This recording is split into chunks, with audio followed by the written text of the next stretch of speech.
guys, na pud mi dawi sa ubos. Balhin mi kay mga buno na pud mi dawi.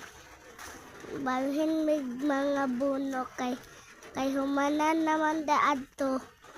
Dawi na pud mi mo balhin. Padulong ni ani sa payag guys.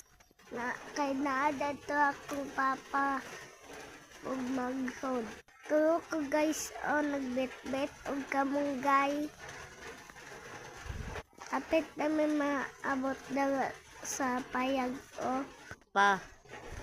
Nawi akong papa o mauni akong papa. Gihan kaayo nagmix og abono kay magabuno nami. Abangan ni among papa guys kay looy kaayo.